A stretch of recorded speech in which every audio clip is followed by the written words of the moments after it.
Hi friends, welcome back to my channel Karthika Pugar's Passion. இன்னைக்கு நான் டின்னருக்கு ஒரு சிம்பிளான கிரேவி பண்ண போறேங்க. அந்த ரெசிபி வீடியோ தான் பார்க்க போறோம். என்னடா எடுத்தோன்னே என்னோட பிளான்ஸ் எல்லாம் காட்டுறேன்னு நினைக்காதீங்க. இப்போ டைம் வந்து ஈவினிங் 7:00ங்க. ஹெவியான மழை. என்னோட செடிகள் எல்லாம் பிளான்ட்ஸ் எல்லாம் அந்த மழையில் நனைஞ்சு பார்க்க ரொம்ப அழகாக இருந்தது. அதை தான் உங்களுக்கு கேப்சர் பண்ணி காட்டியிருக்கிறேன்.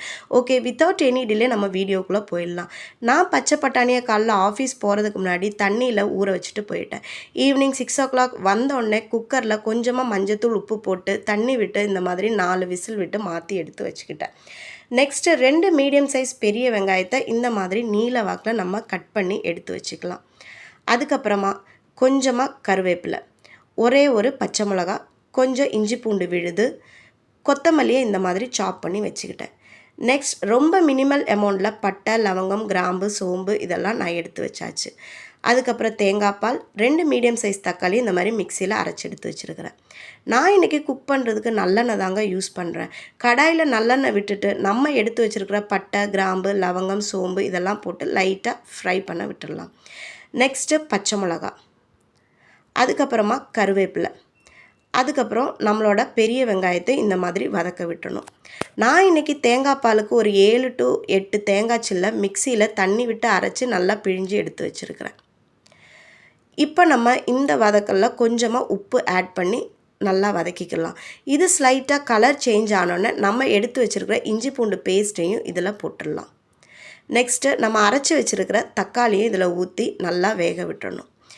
இது ஒரு 10 மினிட்ஸ்க்கு அப்புறம் இந்த பதத்தில் வந்துருச்சுங்க. இந்த ஸ்டேஜில் நம்ம மிளகா பொடி, மல்லித்தூள் இதெல்லாம் போட்டுக்கலாம். நான் எல்லாமே சேர்த்து மொத்தமாக குழம்பு மிளகாத்தூள் மாதிரி எங்கள் மாமியார் அரைச்சி தந்தது தான் நான் இன்றைக்கி போட்டிருக்கிறேன். நீங்கள் தனித்தனியாக கூட போட்டுக்கலாம், லைக் தனியா, மிளகா பொடி, மஞ்சத்தூள் இதெல்லாம். அதுக்கப்புறமா நம்ம வேக வச்சு எடுத்து வச்சுருக்கிற இந்த பச்சை பட்டாணியை அந்த தண்ணியோடு சேர்த்து இதில் ஊற்றிட்டு ஒரு 10 மினிட்ஸுக்கு மூடி போட்டு நம்ம வேக விட்டுடலாம். அப்போ தான் இந்த மிளகாத்தூள், மல்லித்தூளோட அந்த எசன்ஸ் எல்லாம் இந்த பட்டாணிக்குள்ளே போய் டேஸ்ட்டை ரொம்ப என்ஹான்ஸ் பண்ணி தரும். நெக்ஸ்ட்டு நம்ம எடுத்து வச்சுருக்கிற அந்த தேங்காய் பாலையும் இதில் ஊற்றிடலாம். தேங்காய் பால் ஊற்றுனதுக்கப்புறமா ரொம்ப நேரம்லாம் கொதிக்க விடக்கூடாது. ஜஸ்ட்டு ஒரு கொதி வந்ததுக்கப்புறமா நம்ம சாப் பண்ணி வச்சுருக்கிற அந்த கொத்தமல்லியை இதில் தூவி விட்டுறணும். அவ்வளோதாங்க, டெலிஷியஸான பச்சை பட்டாணி கிரேவி வந்து ரெடி ஆயிடுச்சு. Green peas gravy. நான் இன்றைக்கி இதை சப்பாத்தி கூட தான் வச்சு சாப்பிட போகிறேன்.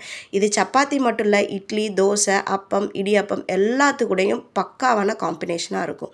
இந்த வீடியோ உங்களுக்கு ரொம்ப யூஸ்ஃபுல்லாக இருக்கும்னு நான் நினைக்கிறேன். யூஸ்ஃபுல்லாக இருந்துச்சுன்னா please don't forget to like, share, subscribe and comment my channel. Thank you so much for watching my video. Stay tuned for more such videos. Bye.